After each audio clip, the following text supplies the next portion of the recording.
Hello दोस्तों, नमस्कार। आपका स्वागत है आपके अपने YouTube channel target entrance exam पर। दोस्तों, आज से हम यहाँ पर स्टार्ट कर रहे हैं आपके लिए प्रीवियस ईयर पेपर, जो कि बीएड प्रेस परीक्षा, चाहे आप उत्तर प्रदेश का दे रहे हो चाहे आप बिहार का दे रहे हो। यहाँ पर आपके लिए सभी प्रेस परीक्षा के लिए वाले क्वेश्चन इंपॉर्टेंट होने वाले हैं। स्पेशली हम लोग जो यहाँ पर तैयारी कराने वाले हैं वो आपको ईपी बीएड प्रेस परीक्षा कराने वाले हैं, जहाँ पर आपको सभी अपडेट्स भी मिलेंगे। ठीक है, जो लेटेस्ट अपडेट आते हैं, कब एग्जाम होना है, कैसे एडमिट कार्ड डाउनलोड करेंगे, या फिर एडमिशन कैसे होता है, क्या प्रक्रिया रहती है, काउंसलिंग कैसे होगी, सब कुछ यहाँ पर हम बताते हैं। बाकी संपूर्ण तैयारी भी आपकी फ्री है। स्कॉलरशिप, काउंसलिंग, एडमिशन, ये सब भी आपको यहाँ पर डिटेल में बताया जाएगा, बिल्कुल फ्री यूट्यूब चैनल पर ही। तो हमारे 2 यूट्यूब चैनल आप इनको सब्सक्राइब करके रखिएगा, ताकि आपको सभी इन्फॉर्मेशन मिलती रहे। कोई भी आपका डाउट है तो आप हमें व्हाट्सअप कर सकते हैं, कमेंट बॉक्स में कमेंट कर सकते हैं। हम आपके साथ हैं आपके पूरे बीएड के 2 साल के सफर में। जो क्लासेस का टाइम है वो आपका सुबह 10 बजे और शाम को 6 बजे है। ये वाली क्लास आज जल्दी आ रही है, बाकी रेगुलर आपका टाइम ही रहेगा, सुबह 10 बजे और शाम को 6 बजे आपकी क्लास जो है डेली आपको देखने को यहाँ पर मिलेगी। और बाकी इसकी जो पीडीएफ रहेगी वो पीडीएफ आपको बिल्कुल फ्री में प्रोवाइड करवाई जाएगी, जो कि हमारे एप्लीकेशन पर रहेगी। तो आप लोग गूगल प्ले स्टोर से target entrance exam application download कर लें। वहाँ पर आपको बिल्कुल फ्री में सभी प्रैक्टिस सेट्स या प्रीवियस ईयर क्वेश्चंस की, प्रीवियस ईयर पेपर की फ्री में आपको पीडीएफ मिलेगी विद सॉल्यूशन। एडमिशन भी हमारे द्वारा कराए जाएंगे। क्या कितनी फीस रहेगी उसके लिए आप इंतजार करिएगा। सब कुछ पब्लिकली हम लोग यूट्यूब पर बताते हैं, किसी को कोई भी प्रॉब्लम यहाँ पर नहीं आएगी। तो एक बार आपको शुरू बता दें कि यहाँ पर आपके 2 पेपर होते हैं। पहला पेपर जिसमें आपको हिंदी और सामान्य ज्ञान के क्वेश्चन आएंगे। दूसरा पेपर जहाँ पर रीजनिंग और आपका कल आएगा। तो पिछले साल का पेपर जो कि 2025 में हुआ था, इसके हम लोग सामान्य ज्ञान और हिंदी, ठीक है। तो यहाँ पर हम सामान्य ज्ञान के क्वेश्चन करने जा रहे हैं, जहाँ पर 50 क्वेश्चन आते हैं। 50 क्वेश्चन जो कि 100 नंबर के होंगे। 2 नंबर का आपका एक प्रश्न यहाँ पर होता है, ठीक है। टोटल आपके दोनों हो जाएंगे 200 मिलाकर। 1/3 की आपकी नेगेटिव मार्किंग है, यानी कि अगर आपको क्वेश्चन गलत करते हैं तो आपको 0.66 नंबर आपके कट जाएंगे। अब चलिए स्टार्ट करते हैं। तो यहाँ पर आपका सामान्य ज्ञान पहला खंड स्टार्ट हो गया और ये 2025 का पेपर है, ठीक है। तो इसका आपका जो पहला क्वेश्चन है, आप इसको ध्यान से पढ़िएगा। कमेंट बॉक्स में आप आंसर भी दीजिएगा कि कितने आपके आंसर सही गए। कुरियन पुरस्कार दिया जाता है किस क्षेत्र में दिया जाता है? डेयरी विज्ञान में, कृषि विज्ञान में, चिकित्सीय विज्ञान में, या फिर आपका वैज्ञानिक अनुसंधान में। तो जो कुरियन पुरस्कार है ये आपका डेयरी विज्ञान के क्षेत्र में दिया जाता है। तो आपका फर्स्ट का आंसर ए बिल्कुल यहाँ पर सही हो जाएगा। और इनका पूरा नाम क्या हो जाएगा? इनका पूरा नाम भाई डॉक्टर कुरियन, ठीक है। यहाँ पर क्या नाम हो जाएगा इनका? Doctor Verghese Kurien, sorry, doctor Verghese Kurien इनका जो है पूरा नाम यहाँ पर हो जाएगा। तो ये शॉर्टकट में दिया था, तो इसको भी आपको जो है ध्यान रखना है। और इनको श्वेत क्रांति का जनक कहा जाता है। किसका? श्वेत क्रांति का जो है यहाँ पर जनक कहा जाता है। ये भी क्वेश्चन पूछ लेते हैं, तो ये भी आपको यहाँ पर ध्यान रखना। श्वेत क्रांति के जनक भी जो है इन्हीं को कहा जाता है। तो एक ही क्वेश्चन होता है, लेकिन कई बार अलग अलग एग्जाम्स में अलग अलग तरीके से पूछ लेता है, तो इसका आपको जो है ध्यान यहाँ पर रखना है। तो इसका आंसर फर्स्ट का ए बिल्कुल आपका सही हो जाएगा। तो क्वेश्चन नंबर यहाँ पर आपका सेकंड है, 42वें संशोधन द्वारा संविधान के किस अनुच्छेद में मौलिक कर्तव्यों को जोड़ा गया? बाकी आप ही आपके ऑनलाइन फॉर्म भरे जा रहे हैं, तो आप ऑनलाइन फॉर्म भर दीजिएगा। लास्ट डेट 5 मार्च है। फॉर्म कैसे भरना है सब कुछ हमने स्टेप बाय स्टेप बता रखा है। आपको वीडियो की लिंक जो है नीचे कमेंट बॉक्स में मिल जाएगी, वहाँ से आप उस वीडियो को देख लेना। तो 42वें संशोधन द्वारा संविधान के किस अनुच्छेद में मौलिक कर्तव्यों को जोड़ा गया है? 51A, 53A, 54A, या फिर आपका 55A। तो सेकंड का आंसर आपका कौन सा सही हो जाएगा? ए आंसर आपका बिल्कुल सही हो जाएगा, ठीक है।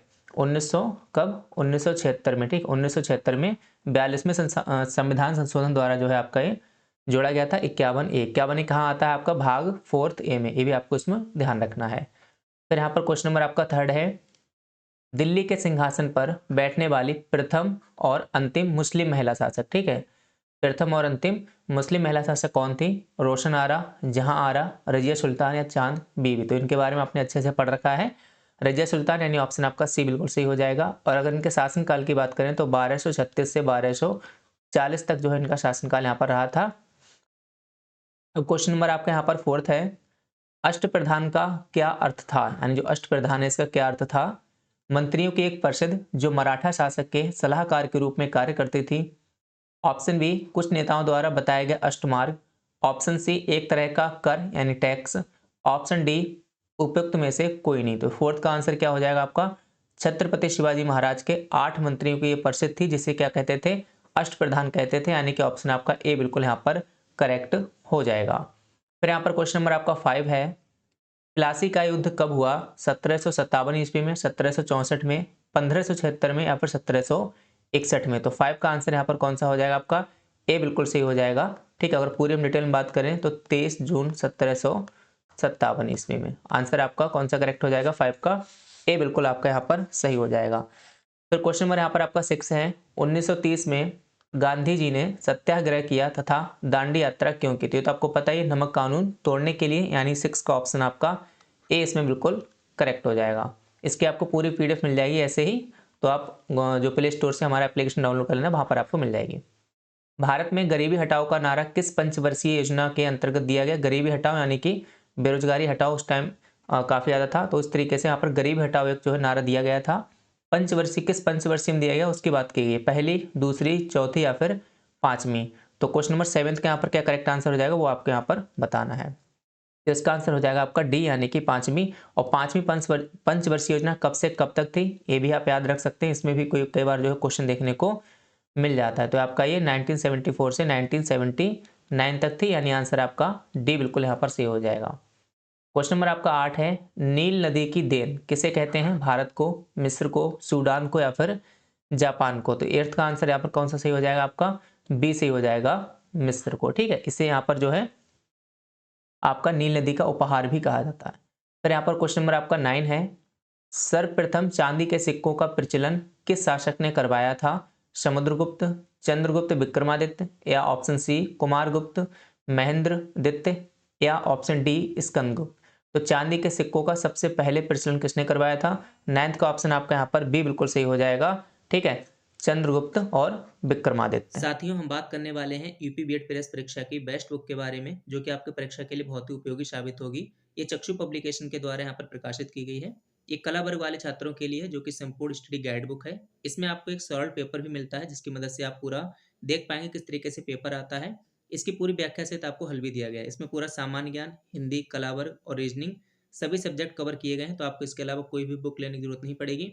इस बुक को आप परचेज कर सकते हैं नीचे दी गई लिंक से, या फिर आप इनके व्हाट्सएप नंबर से भी परचेज कर पाएंगे, नीचे कमेंट बॉक्स में दिया गया है, या आप डायरेक्टली अमेजॉन, फ्लिपकार्ट वहाँ से भी इस बुक को आप परचेज कर सकते हैं। ये इसका पूरा फ्रंट पेज है, इसमें आप देख सकते हैं इसके अंदर ही पूरा प्रेस परीक्षा का जो पैटर्न है वो दिया गया है। विषय सूची दी गई है, सामान्य ज्ञान है, हिंदी है, इंग्लिश है, आपका रीजनिंग है, कला वर्ग है। तो इसमें थ्योरेटिकल भी दिया गया है और थ्योरी के बाद क्वेश्चन भी दिए गए हैं। ये देखो मॉडल पेपर दिया गया है, और इस मॉडल पेपर का जो हल है पूरा यहाँ पर व्याख्या सहित हल बाद में दिया गया है, जिसकी मदद से आप अच्छे से समझ पाएंगे। ठीक है, और इसमें जो पूरा जो हम थ्योरी की बात कर रहे थे, इस तरीके से देखो यहाँ पर थ्योरी भी दी गई है। तो ये तो उनकी स्टडी गाइड बुक है, ये तो आपको लेनी ही लेनी है। और इसके साथ ही यहाँ पर जो इनका प्रैक्टिस सेट है वो भी आप लीजिएगा, क्योंकि प्रैक्टिस आपको पता है बहुत जरूरी होती है। तो यहाँ पर प्रैक्टिस सेट और स्टडी गाइड बुक दोनों को ही आप लीजिएगा। दोनों को लेने के लिए नीचे डिस्क्रिप्शन बॉक्स में हमने लिंक दे दी गई है, या फिर सीधे आप अमेजोन और फ्लिपकार्ट से भी इनको जो है ले सकते हैं। आपका क्वेश्चन नंबर 10 है, राष्ट्रगान जन गण मन की रचना किसने की थी? तो ये तो आपको याद ही होगा, रविंद्रनाथ टैगोर, यानी ऑप्शन आपका 10th का बी बिल्कुल यहाँ पर करेक्ट हो जाएगा। फिर क्वेश्चन नंबर आपका 11 है, भारत के आर्थिक विकास की मूल समस्याओं में निम्न में कौन सा एक कारक उत्तरदायी नहीं है? क्या पूछा है? नहीं है, ध्यान रखना। जनसंख्या वृद्धि, निर्धनता एवं असमानता, बेरोजगारी एवं अशिक्षा, मृत्यु दर में कम होना। तो यहाँ पर आपका डी ऑप्शन सही हो जाएगा, मृत्यु दर कम होना। और क्या लिखा? उत्तरदायी नहीं है, ध्यान रखना, क्वेश्चन आप ध्यान से पढ़ना। फिर यहाँ पर क्वेश्चन नंबर आपका 12 है, घासीराम कोतवाल पुस्तक के लेखक कौन है? सुनील गावस्कर, रवि शास्त्री, विजय तेंदुलकर या बिमल मित्र? तो इसका आंसर सही हो जाएगा विजय तेंदुलकर, यानी ऑप्शन आपका 12th का सी बिल्कुल यहाँ पर करेक्ट हो जाएगा। ये एक आपका प्रसिद्ध मराठी नाटक है। क्या है? प्रसिद्ध मराठी नाटक है घासीराम कोतवाल। क्वेश्चन नंबर आपका 13 है, भारतीय रिजर्व बैंक की स्थापना कब हुई? सन 1932, 1934, 1935 या फिर सन 1937? तो यहाँ पर आपका क्वेश्चन नंबर 13 का आंसर क्या हो जाएगा? सी सही हो जाएगा, ये गन नहीं सन ही होगा यहाँ पर। ठीक है, और ये कब हुई थी आपका? तो 1 अप्रैल और सन 1935 में जो है भारतीय रिजर्व बैंक की स्थापना हुई थी। क्वेश्चन नंबर आपका नेक्स्ट है, ग्रुप ए रक्त वाले व्यक्ति को, यानी कोई व्यक्ति है उसका ग्रुप ए है, ब्लड ग्रुप, रक्त वाले व्यक्ति को किस ग्रुप का रक्त दिया जा सकता है? तो एक तो जो सेम है अपने आप, यानी ए को ए हो जाएगा, और दूसरा जो कि ओ यूनिवर्सल डोनर है, तो यहाँ पर आपका ऑप्शन डी बिल्कुल सही हो जाएगा। ए तथा ओ ग्रुप वाले जो है ग्रुप ए वाले व्यक्ति को रक्त डोनेट कर सकते हैं। फिर यहाँ पर क्वेश्चन नंबर आपका है 15, संसार का अधिकतम कॉफी उत्पादक देश कौन सा है भाई? इथियोपिया, श्रीलंका, भारत या फिर ब्राजील? तो यहाँ पर क्वेश्चन नंबर 15 का डी आंसर सही हो जाएगा, ब्राजील। क्वेश्चन नंबर आपका 16 है, दयानंद के बचपन का क्या नाम था? हरिशंकर, मूलशंकर, परमानंद या फिर अंबाशंकर? तो आप लोग कमेंट बॉक्स में भी आंसर देना कि कौन सा ऑप्शन जो है यहाँ पर सही हो जाएगा। तो ये क्या है, स्वामी दयानंद सरस्वती जी। इनके बचपन का नाम क्या है, मूल शंकर तिवारी, यानी आपका बी ऑप्शन सही हो जाएगा, मूल शंकर तिवारी। और इनसे संबंधित एक क्वेश्चन और पूछा जाता है कि आर्य समाज के संस्थापक, तो भाई ये आर्य समाज के संस्थापक भी हैं, आर्य समाज के संस्थापक भी हैं, ठीक है। तो ये भी आपको जो है क्या है, ध्यान रखना है। क्वेश्चन नंबर आपका नेक्स्ट है 17। स्वतंत्र भारत का प्रथम गवर्नर गवर्नर जनरल कौन था? डॉक्टर राजेंद्र प्रसाद जी, सच्चिदानंद सिन्हा, लॉर्ड माउंटबेटन या सी राजगोपालाचारी? तो यहाँ पर ऑप्शन सी सही हो जाएगा, लॉर्ड माउंटबेटन। क्वेश्चन नंबर आपका नेक्स्ट है 18। अकबर और हेमू के बीच पानीपत का द्वितीय युद्ध कब हुआ था? कई बार पूछ लेंगे द्वितीय युद्ध, फिर आपको पूछेंगे किसके किसके बीच में हुआ था, तो उल्टा भी पूछ सकते हैं। क्वेश्चन नंबर 18 का आंसर आपका सही हो जाएगा 1556 ईस्वी, यानी आपका बी आंसर बिल्कुल यहाँ पर करेक्ट हो जाएगा। क्वेश्चन नंबर आपका 19 है। किस सिख गुरु ने खालसा पंथ की स्थापना की? गुरु अर्जुन देव, गुरु गोविंद सिंह, गुरु तेग बहादुर या फिर इनमें से कोई नहीं? तो 19 का आंसर आपका बी हो जाएगा, गुरु गोविंद सिंह ने जो है खालसा पंथ की यहाँ पर स्थापना की। क्वेश्चन नंबर आपका नेक्स्ट है 20। पृथ्वीराज चौहान की जीवनी और कार्यों पर आधारित पृथ्वीराज रासो की रचना किसने की थी? अमीर खुसरो, मलूकदास, चंद्रबाई या फिर शरफुद्दीन इजदी? तो यहाँ पर क्वेश्चन नंबर 20 का आंसर सी सही हो जाएगा, चंदबरदाई, यानी क्वेश्चन नंबर आपका 20 का सी ऑप्शन बिल्कुल यहाँ पर सही हो जाएगा। क्वेश्चन नंबर आपका 21 है। निम्नलिखित में से किसके शासनकाल के दौरान हिमसांग भारत की यात्रा पर आया था? कनिष्क, हर्षवर्धन, चंद्रगुप्त मौर्य या फिर समुद्रगुप्त? तो क्वेश्चन नंबर 21 का क्या आंसर हो जाएगा आपका? बी सही हो जाएगा, हर्षवर्धन। तो क्वेश्चन नंबर आपका 22 है। वैदिक युग में ग्राम समूह को क्या नाम दिया था? यानी कि कई एक ग्राम होंगे, तो पूरे वो जो ग्राम है सभी ग्रामों के समूह को क्या कह के पुकारते थे, क्या कहते थे? ग्राम, जन, विश या फिर सभा? तो इसका आंसर आपका सी ऑप्शन जो है बिल्कुल सही हो जाएगा। शेर शाह की कब्र कहाँ स्थित है? आगरा, लाहौर, बदायूं या फिर सासाराम? तो शेर शाह की कब्र कहाँ स्थित है? 23 का आंसर आपका हो जाएगा डी, बिहार के सासाराम में स्थित है। क्वेश्चन नंबर आपके यहाँ पर 24 है। भगवान बुद्ध ने अपना उपदेश धर्म चक्र परिवर्तन भगवान बुद्ध ने अपना उपदेश धर्म चक्र परिवर्तन कहाँ किया था? वैशाली, बोधगया, लुम्बिनी या फिर सारनाथ? तो इसका आंसर क्या हो जाएगा आपका? डी हो जाएगा, यानी सारनाथ में। फिर आपका क्वेश्चन नंबर 25 है। निम्नांकित में से कौन सा उदारवादी नेता नहीं था? गोपाल कृष्ण गोखले, मदन मोहन मालवीय, दादा भाई नौरोजी या फिर बाल गंगाधर तिलक? तो 25 का आंसर डी सही हो जाएगा, बाल गंगाधर तिलक। तो आपके जो टोटल सामान्य ज्ञान के कितने क्वेश्चन आते हैं, सामान्य ज्ञान है, इससे 50 क्वेश्चन आते हैं, ठीक है। 25 हम लोगों ने कर लिए हैं, 25 हम नेक्स्ट वाले सेट में करेंगे। तो इस तरीके से आपको लगातार क्लासेस मिलती रहेंगी। पीडीएफ आपको हमारे एप्लीकेशन पर मिल जाएगी। क्लासेस का टाइम सुबह 10 बजे, शाम को 6 बजे है। आज वाली क्लास जल्दी आ रही है, लेकिन बाकी क्लासेस अपने टाइम के अकॉर्डिंग ही आएंगी। तो आप सभी क्लास को देखिएगा, अपना सपोर्ट बना रखिएगा। हम लोग पूरी तैयारी भी कराएंगे, एडमिशन भी आपके बाद में करवा देंगे, कोई प्रॉब्लम नहीं होगी, ठीक है। बीएड और डीएड के लिए अपना बेस्ट चैनल है, आप प्लीज़ ज्वाइन करें और हमारे साथ बने रहें। इसी के साथ आप सभी साथियों का बहुत बहुत धन्यवाद। जय हिंद, जय भारत।